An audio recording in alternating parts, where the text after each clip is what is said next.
Ahoy! Welcome to Command and Conquer Red Alert 3. I'm an allied Guardian tank, and these brats and I are here to tell you about how we think you should be doing your job. Sir. Yes, we have temporarily called a truce to make sure you do not send us to our deaths needlessly. To begin with, we will tell you how to move your viewpoint around the battlefield, and how to command your units, including the best ones, such as me, the Soviet hammer tank. Just look at this body compared with the teeny little Japanese tank to my left. Shut up! Ow! Please excuse him, sir. Let us begin. God, blimey. Right, okay. To move your camera around the battlefield, just hold down the right mouse button and slide your mouse around. Try moving your camera now.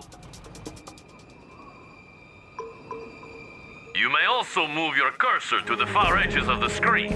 Easy enough. Now, to rotate the camera, hold down the middle mouse button and move the mouse around. Try rotating your camera now. To zoom the camera in and out, simply slide your mouse wheel. Try zooming your camera now. As you go about fussing with the camera, sir, remember you can always click the middle mouse button to reset the viewing angle. My goodness, Commander. You have completed your first objective. Right proper you have. Objectives, as you might have surmised, are special goals you need to accomplish in order to progress through the campaigns. In general, objectives will be labeled using special markers out on the battlefield. Follow the on-screen indicators to get to them. If at any time you're not sure what the blazes you're supposed to be doing, hit the escape key to pay a visit to the mission menu. It'll list all your current objectives. Good. Now that you have an idea for how to move around the battlefield, let's move on to controlling your units. Here come some of our hated enemies now. Right, to select a unit, just left-click on it. Try selecting one of these allied peacekeepers.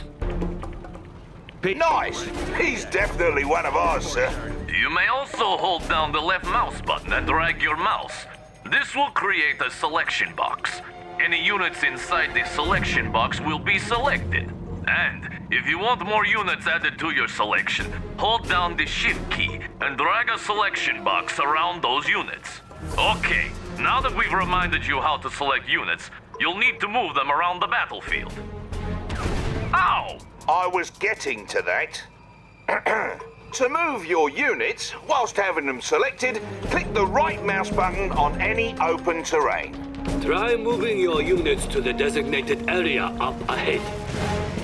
Confirmed. 10-4, sir. That's affirmative. 10-4, sir. En route. Scanning perimeter. Confirmed. On point. That's affirmative. Scanning perimeter.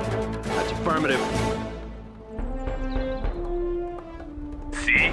They obey you without question. Notice, Commander, how the darkened area of the battlefield revealed itself as your forces drew near. This darkened area is the fog of war and represents parts of the battlefield that may be hiding enemy troop movements. Be careful when venturing into unseen areas, and use your scouts to survey the terrain before committing your forces. Now, up ahead are some dummy targets that you are going to destroy. They resemble real-life Soviet conscripts, but I assure you they are merely robots we created for this exercise. See how foolishly they behave? They seem so real. Observe that you can distinguish your forces from the robots based on the colored blips in the radar in the upper right corner of your battlefield control display. The color of the blips refers to the color of the different sides involved in a battle. If you encounter different colored blips as you clear the fog of war, those are likely enemy forces, so be prepared. Right. So, to issue an attack order to your units, whilst having them selected, put your cursor over a target and click the right mouse button. Notice that as you move your mouse cursor over those dummies, it changes to an attack cursor. Destroy all the target dummies in the area. He's done. Hold it right there. En route. So long, you stupid robots. Bloody robots! Now, in addition to issuing attack commands on specific targets, you can have your units move and attack any enemies along the way. To issue an attack move command, while having your unit selected, just press the A key and right-click on any open terrain. You can issue attack move orders on the radar as well. Now look there.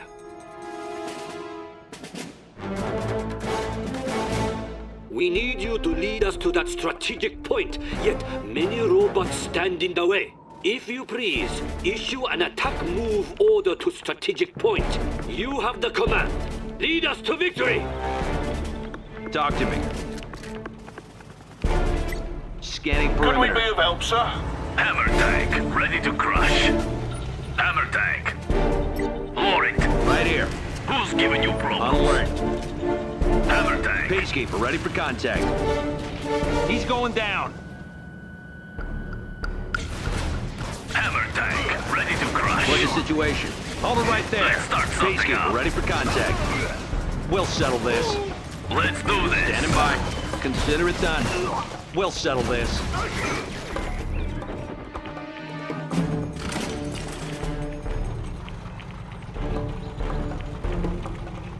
Now that's a fine job you did there, Commander. You now know how to move around the battlefield, as well as how to make your forces shoot their enemies dead. Indeed. We suggest you move on to the next lesson on building a military base for further instruction on properly commanding an army. See you there.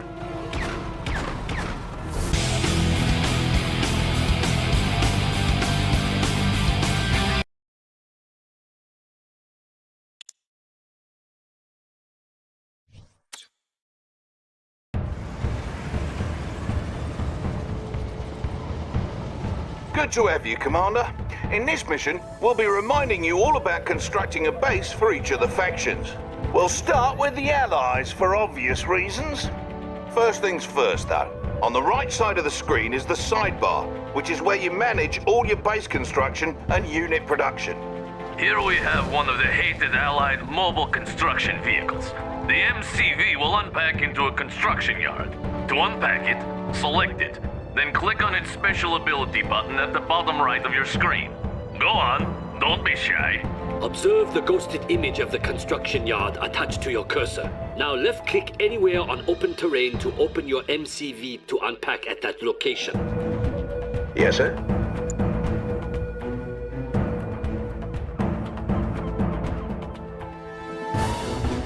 A fine proposal. Very fancy, no? Best remember to use the F hotkey as a shortcut to your unit's special abilities. In general, special abilities are executed with the left mouse button, or cancelled with the right mouse button. However, the right mouse button is used for basic orders. Bear in mind that there may be impassable areas of the map where you're not allowed to place down your structures. When you try to place a structure down over impassable or unbuildable terrain, red cells will appear on the build grid indicating that you're unable to place a structure there. Now that your MCV has unpacked into a construction yard, you should have some new construction options available to you. To access your production structure's build queue, select the con yard, or click on the production tab that's flashing.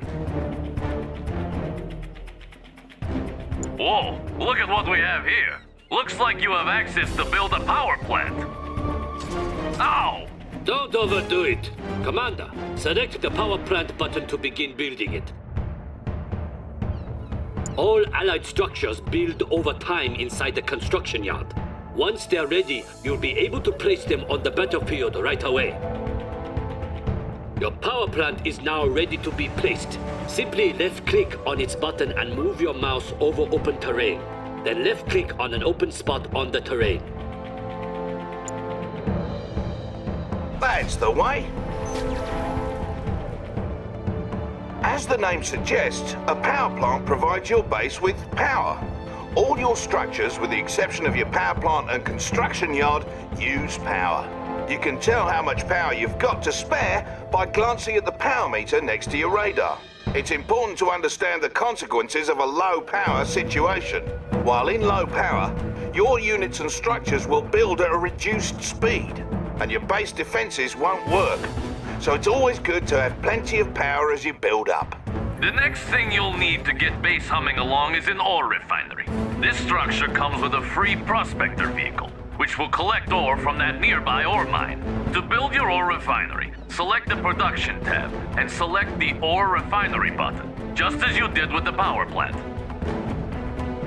Bear in mind that a single ore refinery likely will not be enough to fund your military escapades. Try to build an ore refinery next to each ore mine near your base, but be careful to defend them.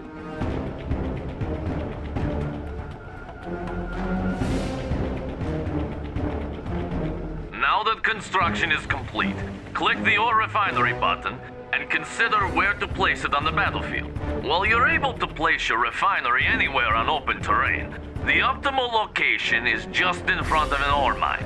You'll see those spots ghosted on the terrain. As you move your cursor over those spots, your structure preview should snap to the optimal position. Then, just click to place your ore refinery and you're set.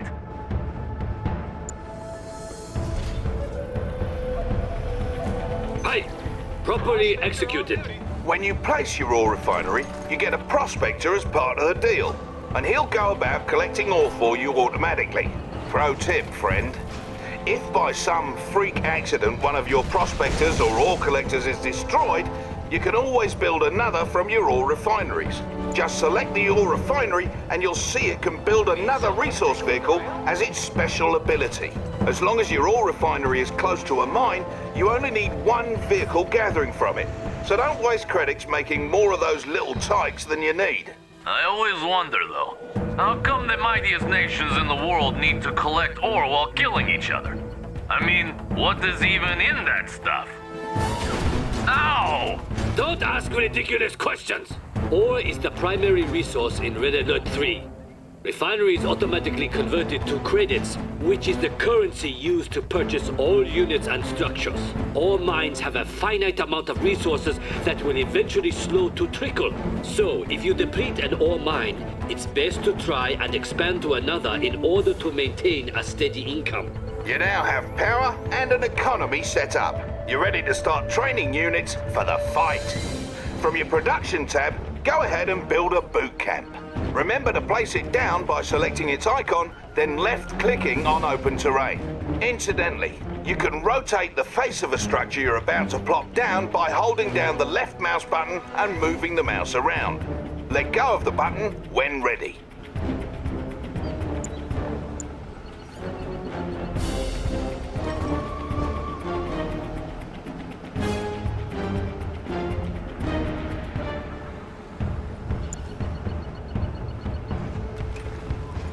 Now that you have a boot camp, you're able to train some infantry.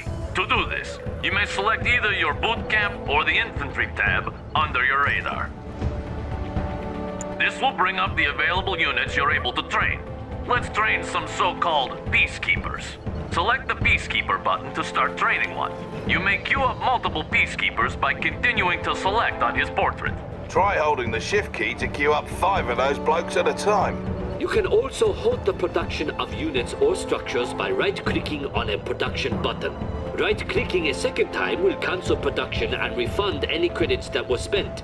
Left-clicking on a paused production process will resume production.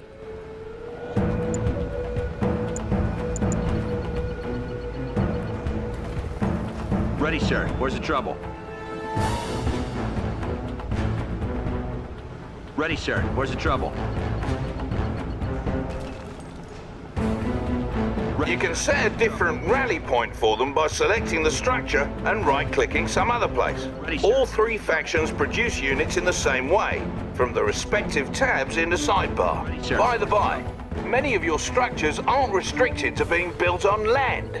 You can set them up on water as well. If you build another power plant, try placing it out in the drink. It doesn't cost you any extra, and most ground units won't be able to get to it that way. Observe, however, that allied structures may only be built in the radius surrounding the construction yard.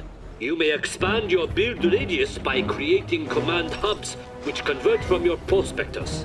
Please select your prospector and use its special ability to unpack it somewhere. Across the water, perhaps. Go ahead, Commander. Hello, sir. Well, all right. Right here.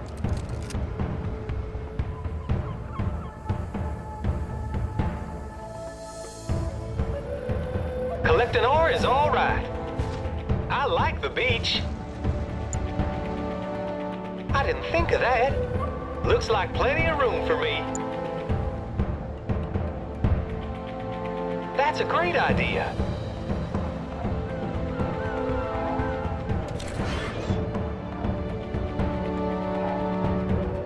Objective complete. Yeah, that's it. Also, bear in mind that the Allies' technology level is local to their construction yards or command hubs. That means not all your production structures on the battlefield may offer you the same construction options. You can upgrade your construction yard or your command hub by clicking the Heightened Clearance button with one of these structures selected. Try requesting heightened clearance on both your con yard and your command hub now.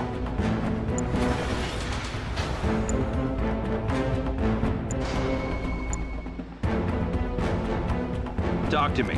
10-4, sir. Confirmed.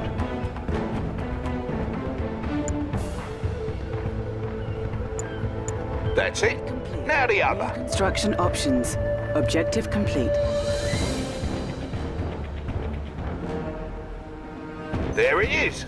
Heightened clearance costs you, and there's an even higher clearance level available after that. You need to decide when and where to request better tech when commanding the Allies. Else things may turn rotten. Yes. Also, should you ever have need to run away like a little girl, you may pack up your conyard, then unpack it on the water. The boot camp and armor facility are the only Allied structures you may not place on the water. Your seaport, on the other hand, is the only structure you may not build on land. Ow! What was that for? Silence! Surely the commander wants to move on to the other factions by now. Feel free to continue dabbling with the Allies, then select me when you are ready to continue. Need someone to take a look around? Ready, sir. Where's the trouble? Ready, sir. Where's the trouble?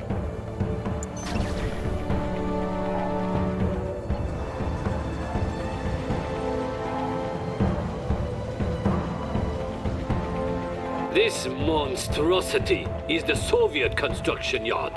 You will see that the Soviets build differently from the Allies. Select the construction yard or the production tab, then select the reactor button. Now place the reactor on open terrain as you did with the Allied structures. Do not wait for the reactor to build in the queue, for you would wait forever. Unlike the Allies, the Soviets carelessly build their structures out on the battlefield. Notice how the structure is hastily being thrown together in the field. While it's building up, it's vulnerable to enemy attack. So be cautious when placing your structures. All Soviet structures build up in this way. Just like the Allies, however, you can pause and cancel a structure's buildup by right-clicking on its button. And of course, your Soviet structures may be placed at sea, with the exceptions of the barracks and war factory. Oi, aren't you forgetting something? Yet. At least, not anymore. Commander, one truly unique Soviet structure you should be aware of is the crusher crane. Try building one now from your production structures queue.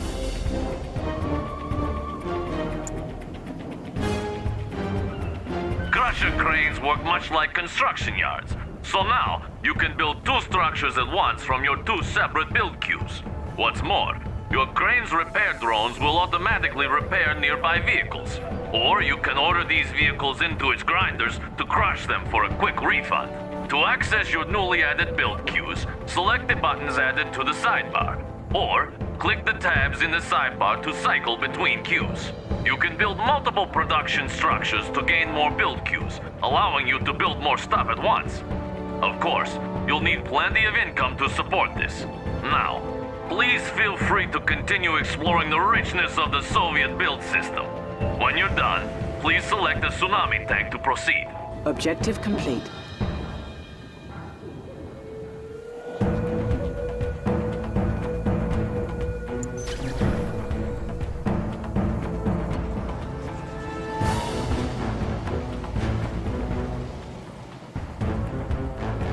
At last! Let us continue, Commander, for this will be worth it. The Empire of the Rising Sun has the most unique build system in that our structures are all created from special units called nanocores. Cores may unfurl at the location of your choosing, much like an MCV unpacks into a construction yard. However, unfurled Imperial structures cannot pack back up. Go into your production structures queue and build a generator core. The generator core will be yours to control as soon as it emerges from your construction yard. If you select it, you may give it move commands around the map like any unit. To unfurl it into an instant generator while having it selected, use its unfurled special ability, much like you did with the MCV earlier in this lesson. You should now have a ghosted image of the instant generator attached to your cursor. Select a spot on open terrain to make your generator core unfurl at that location. Generator core. Moving to unpacked location. All nanocore are amphibious, so they can cross land as well as water. This means the Empire of the Rising Sun can spread its borders far and wide. The Imperial Docks is the only structure that cannot unfurl on land, while the Mecha Bay and Instant Dojo cannot unfurl at sea. One last thing about Imperial production structures. They must be upgraded individually to unlock new construction options. You'll find these upgrades in their build queues. Now, Commander, do you see how superior our production capability is compared with that of my barbaric friends here? I still think ours is better. Oh no. Ow! Ow! Keep fussing with the Imperial build system if you want, and when you're all set, select me and we'll wrap up.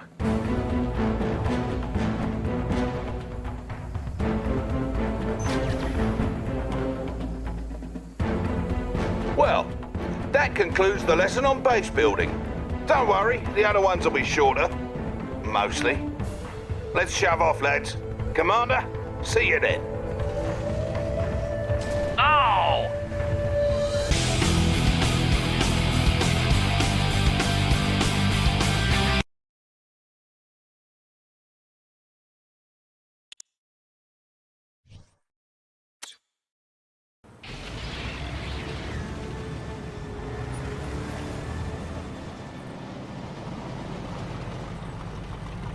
Why, hello again, Commander. In this lesson, you're going to get acquainted with your units and some of the abilities that make them unique. Every unit in Red Alert 3 has some sort of special ability, in addition to its primary ability. The majority of your unit's primary abilities is to attack their targets. A unit's special ability may put a nasty status effect on an enemy, switch to an alternate weapon, or even transform into an entirely different unit. Let us go over how to use special abilities now.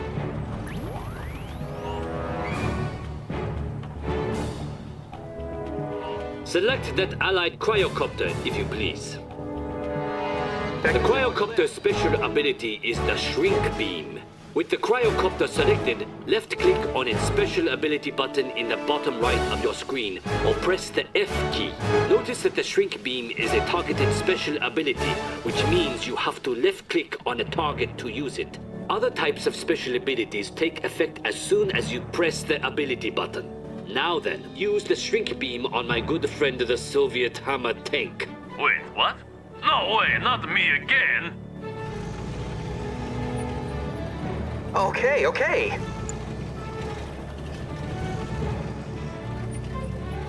Let's see how...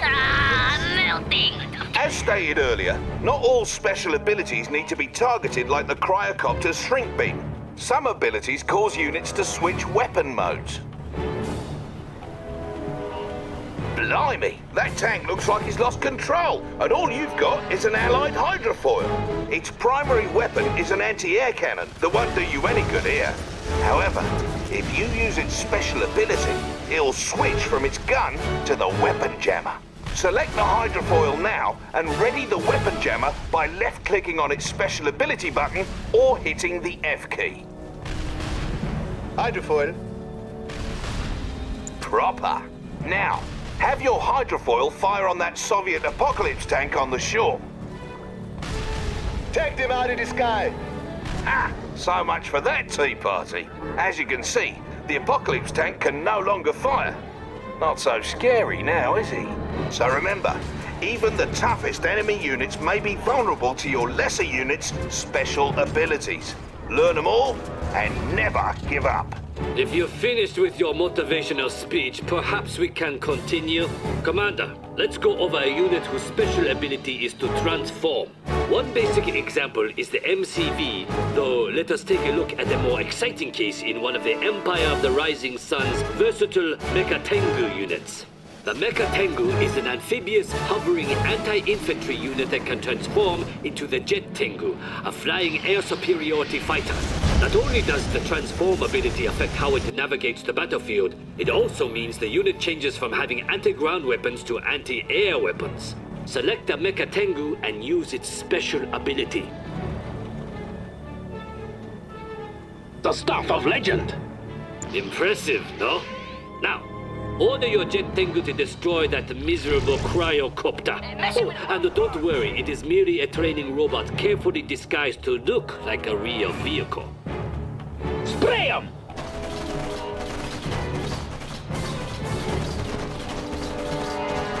No robots are going to get past you, Commander.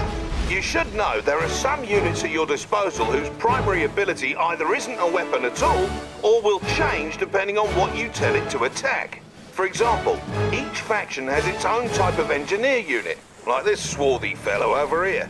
Engineers are special units that can capture any enemy structure or neutral tech structure. Much like with moving or attacking, you can select your engineer and right-click on a capturable structure. That'll make him go after it. Look, there seems to be an oil derrick you can capture out in the water. Oil derricks are neutral tech structures that provide additional income. Go get it. Do you have the time? For a guy like me, no problem.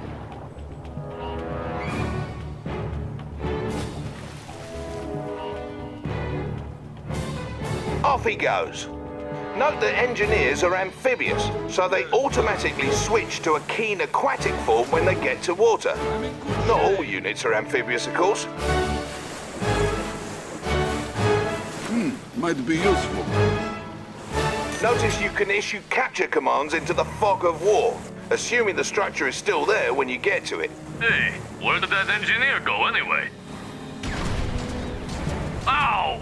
He went into the structure, you fool, and there he shall remain forever. For that is the way of the engineer. You may have noticed that when you highlighted that enemy structure with your engineer selected, your cursor changed to a garrison cursor. That garrison cursor indicates a structure you can enter. Your basic infantry can't garrison enemy structures or neutral tech structures like the engineer can, but they can garrison civilian structures such as hotels and houses. Fear not, for civilians have long since abandoned such structures once they heard we were coming. When infantry garrison these structures, they receive extra protection, as the building they're in will take damage instead of the units themselves, should they come under fire. Garrisoning your units into civilian structures is a good tactic, both from an offensive and a defensive perspective. It helps to secure locations, force enemies to take an alternate path, or give your units more cover near to your base should the enemy send a force to destroy you. Now garrison that nearby structure by issuing a move order onto it whilst having some peacekeepers selected. Standing by. Scanning perimeter. Good. They're in. And here comes trouble.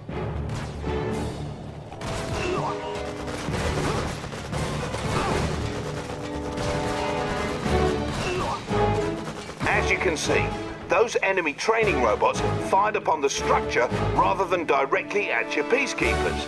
Watch out though, because each faction has ways of clearing out garrison structures. The Allies and Empire can try rushing their peacekeepers or Imperial warriors into a garrison structure, while the Soviet conscripts can use their Molotov cocktails. Of course, you could just blow the structures up if you cannot be bothered by such details. Now, let's say you need to get your peacekeepers out of the structure. Just select the structure and use the evacuate command. Just like using a special ability on a unit. Do this now.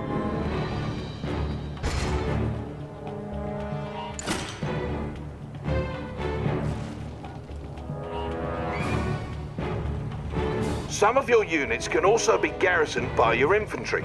The multi-gunner IFV is a unique allied vehicle whose weapon takes on the characteristics of whichever infantry unit hops inside. Order one of your peacekeepers into that IFV and watch what happens. Whatever you need. Good as done. Tactical unit. If I may, normally the IFV's weapon works best against aircraft. But once you garrisoned your peacekeeper into it, it changed into an anti-infantry weapon. While the IFV can only contain one infantry unit at a time, other vehicles can hold more, and can transport your infantry around the battlefield. For example, the Riptide ACV is admittedly a good transport for getting infantry quickly and safely from one point to another, although infantry cannot fire out of it. Garrison your remaining infantry into the Riptide now. Keeping the peace.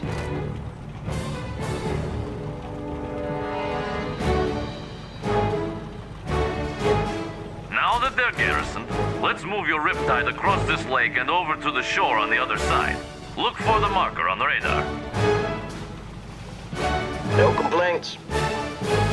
We're out.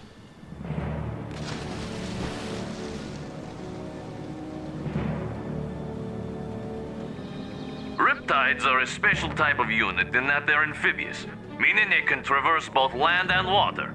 As my comrade said, not all units are amphibious, so it's good to make note of the ones that are. Some units behave differently on land and water.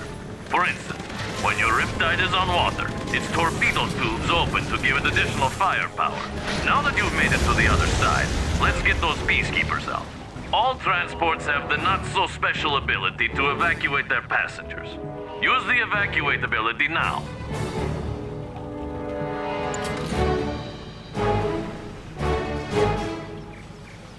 Dirt naps all around. Finally, let us discuss contextual attacks. A contextual attack is what you get when your cursor changes to something other than a normal attack cursor. Select the allied commander who has showed up so very unexpectedly. How about some action? Locked and loaded. This Agent Tanya has different ways of attacking targets depending on the type of target. When you order her to attack enemy infantry, such as these lifelike robots, your cursor will be that of a normal attack cursor. However, when you highlight an enemy vehicle or structure, you get a demolition cursor. When ordered to demolish a target, Tanya will move very close to the target, set some charges, and blow it up. This is an example of a contextual attack. Go ahead and dispose of those forces using the commando. I'm on it. Making way. Hey you, wait up!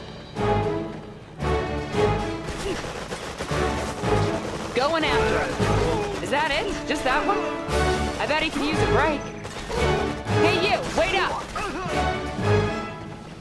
That one will go up real good. Say goodbye. Good night. Other units, such as our allied spies like this one here, also have contextual attacks. Select the spy, then use his contextual attack on one of those enemy training dummies. Commander? Now who's the dummy, am I right? As you can see, the spy's primary ability is to disguise himself as the enemy. Alternatively, if you highlight an enemy structure, you can try to infiltrate it to disrupt the enemy's base. Infiltration has different effects depending on which type of structure is infiltrated. Experiment with all the possibilities. Incidentally, the Empire of the Rising Sun Shinobi unit may also infiltrate structures. Only the tactless Soviets lack an infiltrator. Oh! But why? Come on, lads, we have to get through this. Commander, that's the end of this lesson. See you in the next one.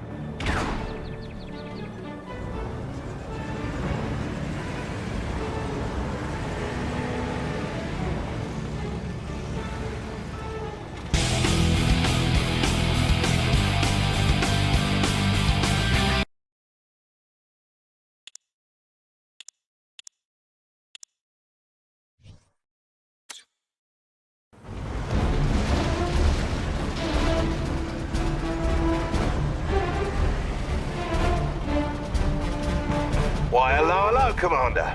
In this particular lesson, we're going to be covering top-secret protocols and how to use them, as well as the threat meter and some other heavy stuff. To begin with, let's have a look at this here base. Let's say you're low on credits.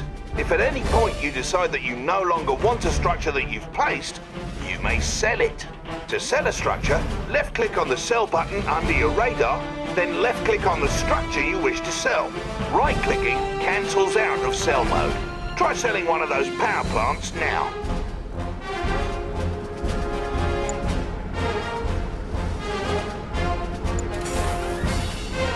It was a good power plant, but you can build another. Don't go crazy selling everything. What would your friends think if you failed a tutorial mission?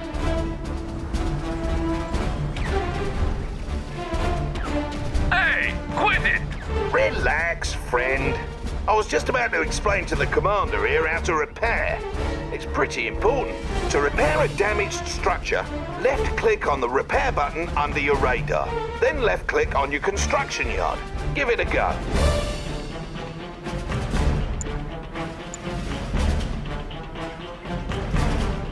You'll notice that the repair icon has appeared on your construction yard, indicating that it's undergoing repairs. Structures can only repair as long as you have sufficient funds.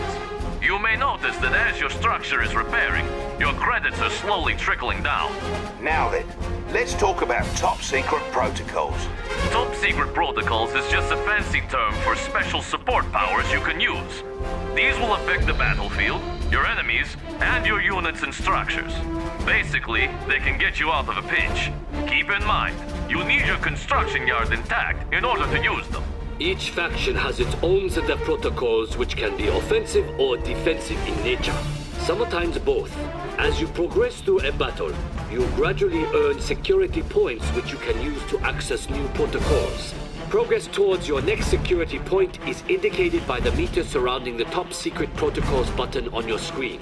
The number in the button is your current number of security points. Now, let's go over how to access your protocols. Left-click the top secret protocols button, or press the tilde hotkey to the left of the 1 key to bring up a menu of all the dirty tricks you can use. As you can see, this menu has like 15 different protocols to choose from. The protocols are ranked by levels, so to access protocols further down the list, you need to access the ones above them first. As mentioned earlier, there are different types of protocols. There are offense-oriented protocols such as surgical strike, which can damage enemy forces. There are more tactical protocols such as chrono rift, which can protect your units or split enemy forces. And then there are upgrade protocols that provide passive bonuses, such as advanced aeronautics, which toppens up all those weak little allied aircraft. Unlike offensive and tactical protocols, upgrade protocols take effect immediately once acquired and do not need to be activated manually. Each protocol costs 1 security point. Now, go get Surveillance Suite from your top secret protocols menu.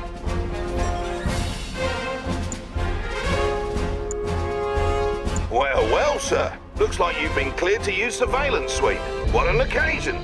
All protocols available to you will appear on the left-hand side of your screen. To use Surveillance Sweep, first left-click on it. Now you need to select a target location for the sweep. This one's a little dodgy because you then have to select a second location to plot a trajectory. So, left-click once, then again someplace else in the area near the edge of the screen. Give it a go. See that? Make sure to have a look at the notes written next to each protocol, so you're aware of what you're signing up for before you pick one of these. By the way, the protocols available to you are determined solely by the faction you're commanding. So even if you pull a stunt like capturing an enemy conyard, doesn't mean their top brass will open the kimono on their military secrets. Makes sense, yeah? Next we'll talk about the threat meter, which gives you an impression of how much death and destruction is happening all around you in a given moment. The threat meter increases in battle, especially when you sustain heavy casualties. And the higher it is, the faster you earn new security points. Higher levels of threat also influence how quickly your units gain combat veterancy. The higher the threat, the faster your units will become great heroes from killing foes. Veteran units display a little chevron. They're better at killing enemies, and once they achieve heroic status, they automatically regenerate to boot.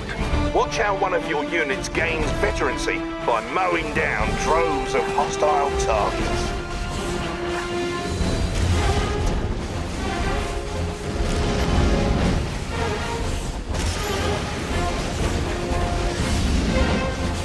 Heroic forces like these can make a huge difference, so best keep them around. Speaking of which, what sort of commotion over there? It appears you are under attack. Take advantage of your high threat meter and vet up your forces while using some of your top secret protocols to assist you. Fear not, for this is only a simulation involving lifelike robots. Oh, now it's on. Try to build up enough forces to stop your enemy's invasion, then take those units to the enemy's base and destroy it. Remember, you also have access to your top secret protocols to help you take down your enemy. Ow! Whatever. Figure it out for yourself then. Prospector on duty.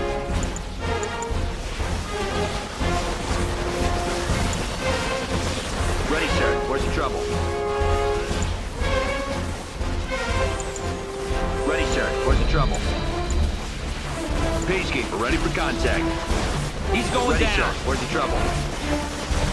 Talk to me. Consider it done. At your service. Ready, sir. Where's the trouble? Amazing. Come a little closer. Where's the situation? Where's the trouble? Contact. Gunner at your service. Ready, sir. Where's the trouble? Ready, sir. Where's the trouble? Multi-gunner at your service. Ready, sir. Where's the trouble? Ready, sir. Where's the trouble? Multi-gunner at your service. Ready, sir. Where's the trouble? Ready, sir. Where's the trouble? Multi-gunner at your service. Ready, sir. Where's the trouble? On point. Confirmed. Right here. Ready, sir. We'll settle this. Peacekeeper, ready for contact. Tango's dead ahead.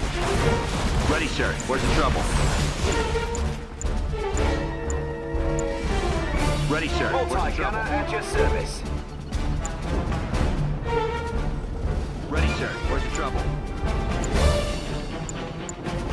You're in good hands, my friend. Multi-gunner at your service.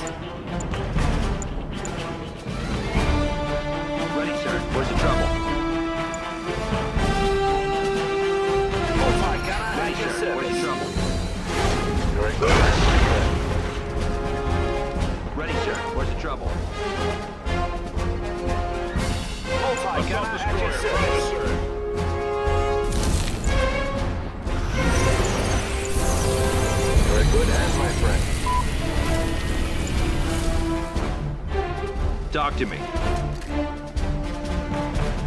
Multi-gunner, who wants a ride? High speed, low drag. What's the Good hands, situation? my friend. Keeping the peace. That's affirmative. Amazing.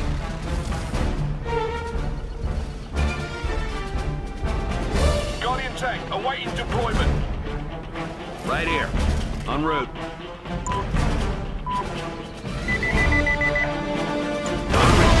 Whatever you Guardian need. tank awaiting On alert. deployment. What's the situation? On point. I'm here for you. Guardian Talk to tank me. awaiting deployment. En route. It's a little busy now. Keeping the peace. Peace out. Securing area. Guardian tank awaiting On deployment. point. We'll settle this. En route. On point. Down right here. 10-4, sir. I've been hit! Guardian tank awaiting deployment. They're not backing down. En route. Whatever you need. Come a little closer. Guardian tank 10-4, awaiting sir. deployment. En route. Confirmed. That's affirmative. We have Consider a it lot more done. coming. Right, let's do it. Guardian tank I awaiting got your deployment. number. It's a little busy now. Right here. He's going down. Amazing. Let's go say hello. In a tick. Guardian tank, How's awaiting that? deployment. Plant the foot, will ya? High speed, low drag. In a jiffy. All right, in a tick. What's the situation? Guardian tank, awaiting deployment. Stand by for orders. Let's get up on there. Assault destroyer, proud to serve. What can we do for you, sir? Guardian tank, awaiting Hey, deployment. mate, how are ya? All right. Tactical unit. What do you have, Command? Make me proud.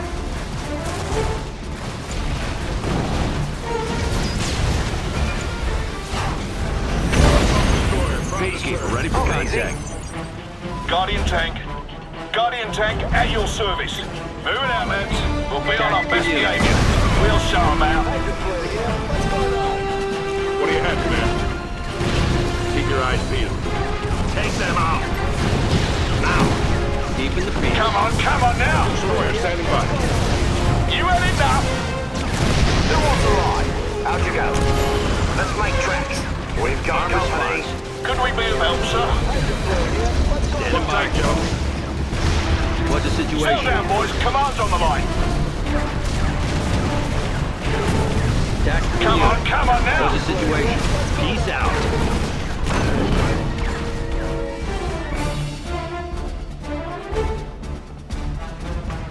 Smashing work, Commander. You're now one step closer to becoming a serious threat out there. We're done with this lesson. See you in the next one, all right?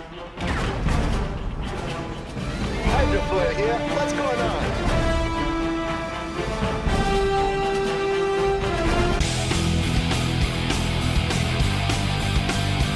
Hydroflare here.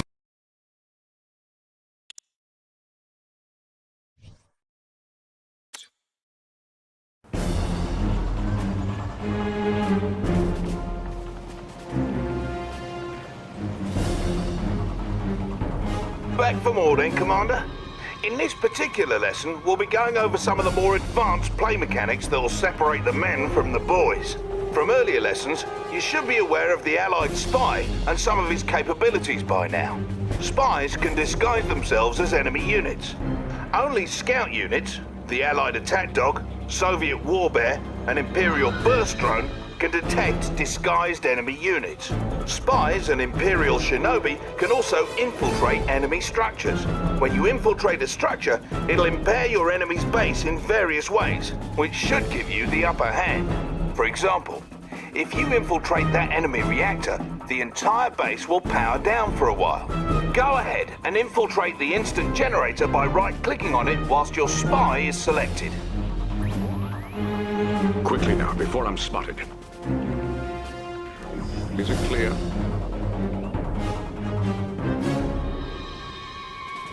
Indeed. Is it clear? Yes, I copy. Indeed. Cheers. Indeed. Yes, I copy. Let's see what they've got.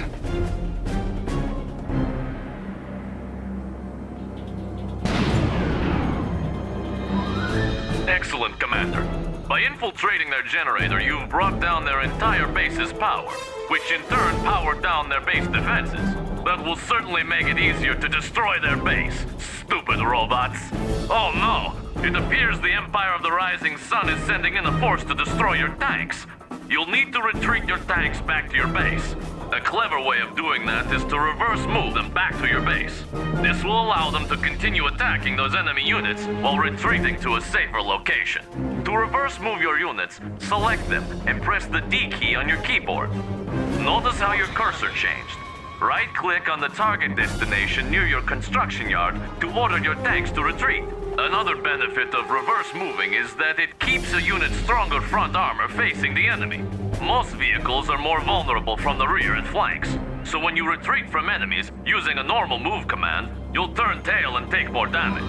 Reverse moving allows your unit's stronger front armor to take the brunt of the fire. Gentlemen, let's move.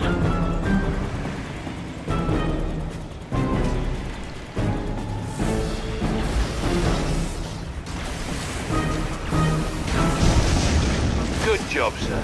Your units made it back and were able to whittle down those enemy tanks' health enough for your base defenses to finish them off. Had you issued a normal move order back to your base, your Guardian tanks might not have fared as well. Incidentally, should the enemy catch you off guard with an attack, listen for audio cues from your intel officer and visual cues on radar to tip you off. To jump to the most recent radar event, just hit the spacebar. Enemy commando detected. Or to get back to your main base from anywhere in battle, tap the H key.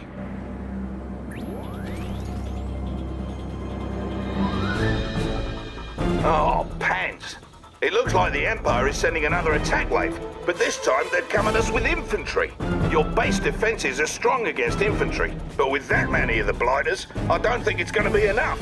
So, a good way to dispatch large quantities of infantry is to crush them with vehicles.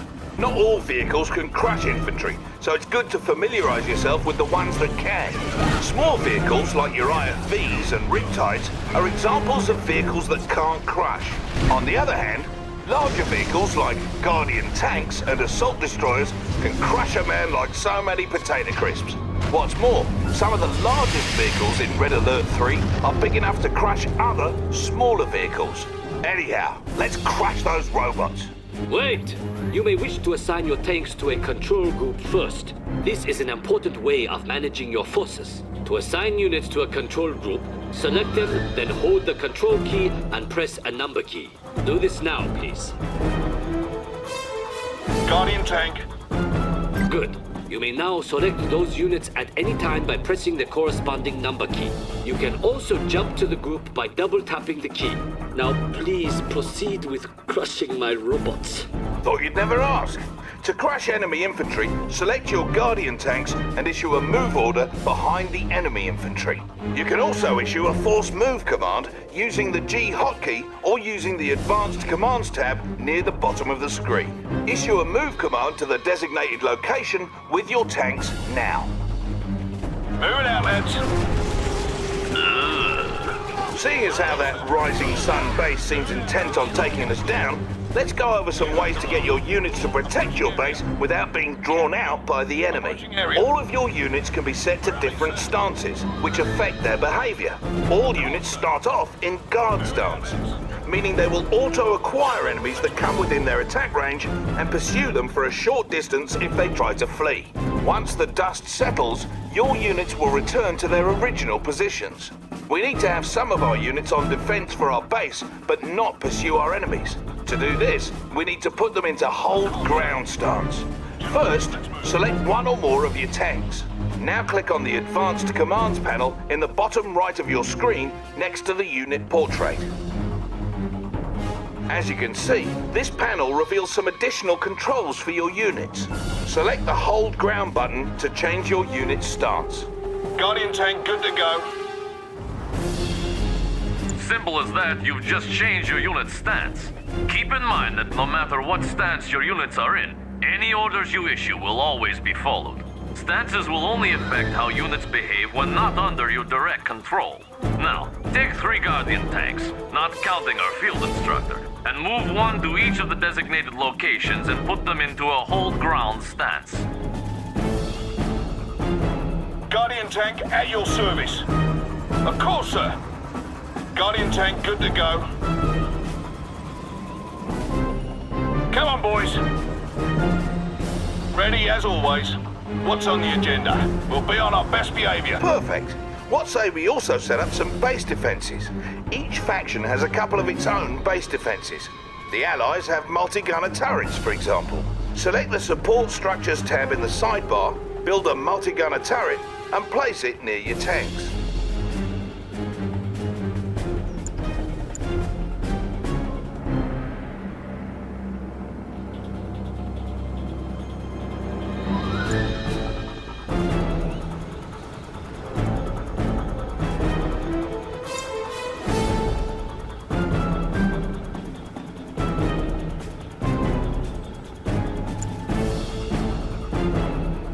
Multi-gunner turrets change weapons if you put different infantry into them, though the rocket launchers they use by default should be handy in most cases. You can also build walls from your support structures queue. To do so, build and place one wall segment, then build and place another along the same row as the first. You'll see the build grid show green to indicate where you can form a solid wall. Careful though, Each wall segment costs you, so longer walls are more expensive. Walls are useful for blocking smaller forces like those pesky engineers, always trying to steal your structures.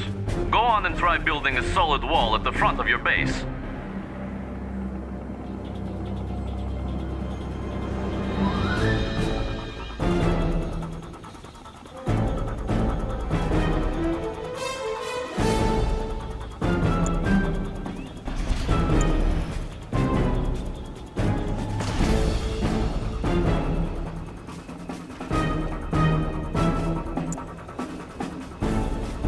Capital. Now if the rising sun attacks, we'll have some extra defenses waiting for them that they won't be able to draw away from our base. And here they come.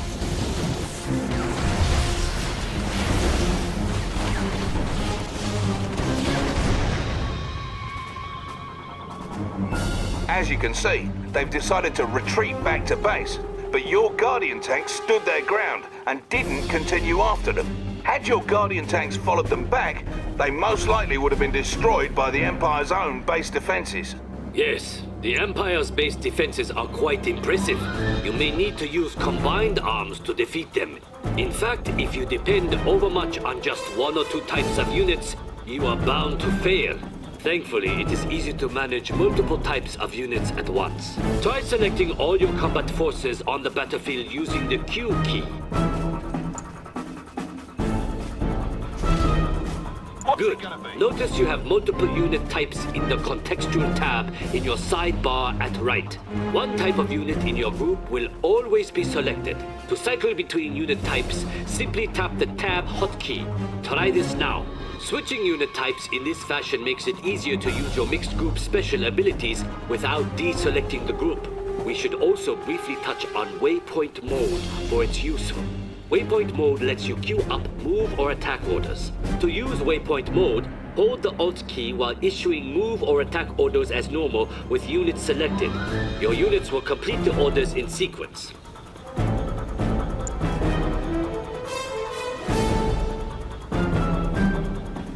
Capital.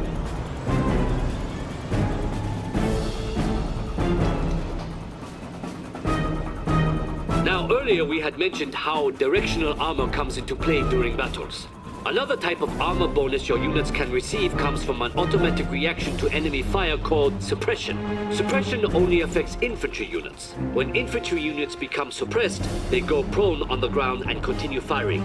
Suppressed infantry are slower, but more resistant to damage. Send your infantry into that city square there and attack that garrison structure.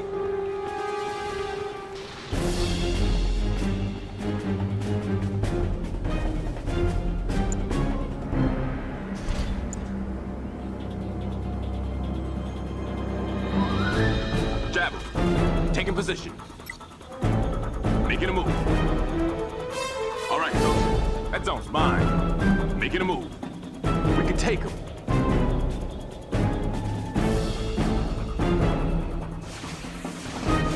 Banzai! As you approached the structure, your units came under enemy fire, and some of them were suppressed as a result of the enemy attacks. Due to this suppressed position, your units could absorb more damage and in turn deal more damage to that enemy structure, allowing them to destroy it. Oh! What was that for? That was for my robots. Well, good job, Commander. You now know some of the advanced tactics that'll surely make you a worthy adversary on the battlefield. And would you believe it? There are still more advanced tactics and commands for you to learn. Just dig into the options screen for a complete command list. But do that on your own time. This lesson's over, and there's only one more left. We're heading over to it now.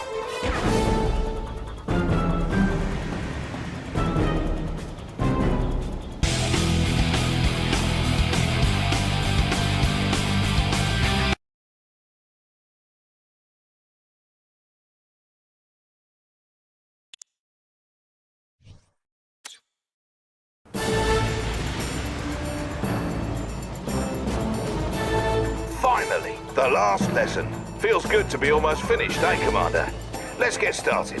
In this lesson, you'll learn how to work with your co-commander to help achieve victory on the battlefield. You'll be working with a co-commander throughout the campaigns in Red Alert 3. You can fight alongside a friend, or if you don't have any friends, the game will provide one for you. No matter which campaign you're playing, your co-commander's forces will always be green.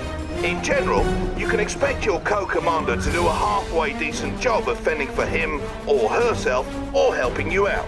But just in case, we've set up a handy-dandy interface for you to issue specific directives to your partner.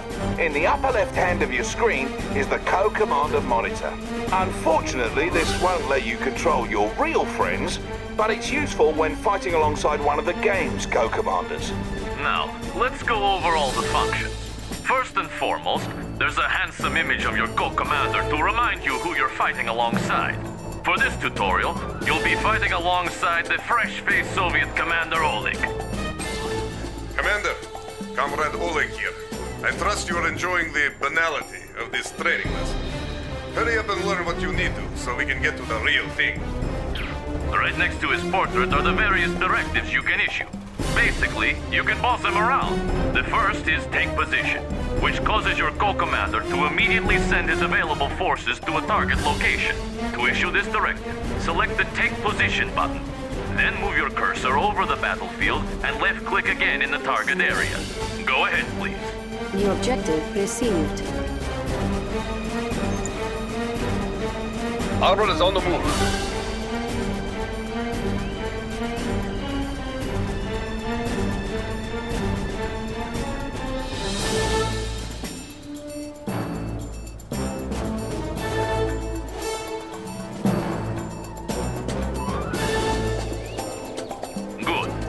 How Oleg promptly responded by sending his forces to the position you requested.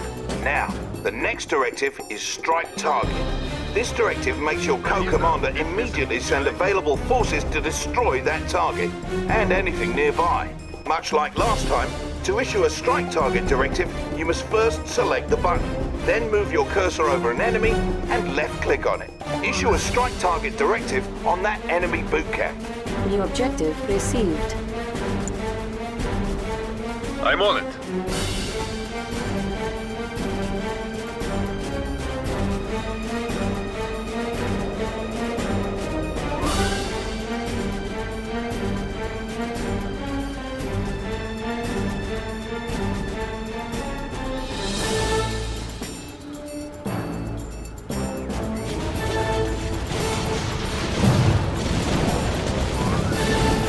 Give me a harder challenge than that. Objective complete.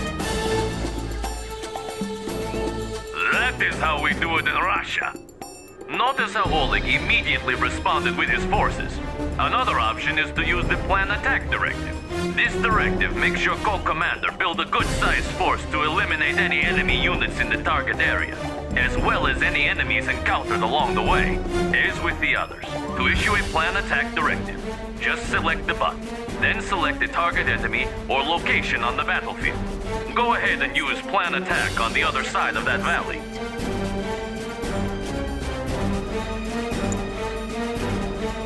This should be fun.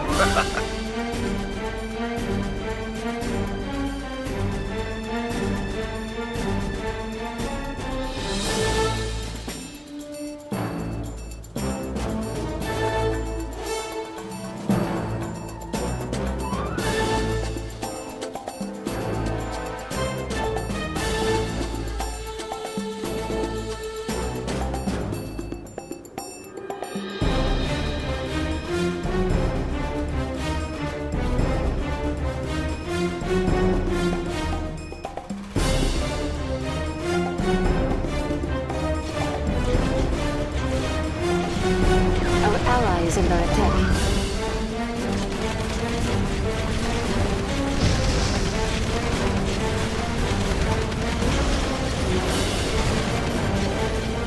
See that? Your co-commander's always got your back, Commander.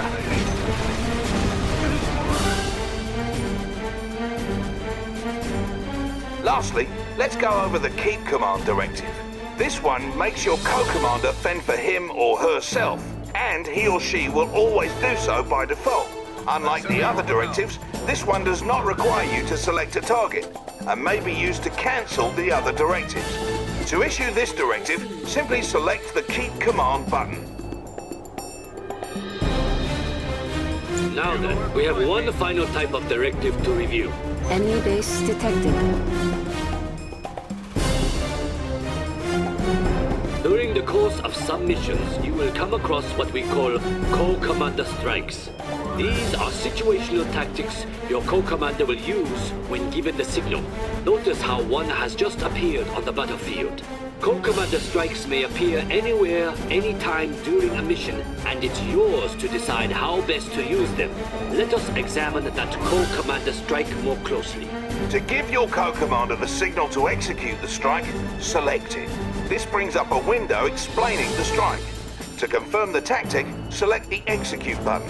Go ahead and give your co-commander the signal now. New objective received.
On that note, great job, Commander. You now have the know-how to work with your co-commander.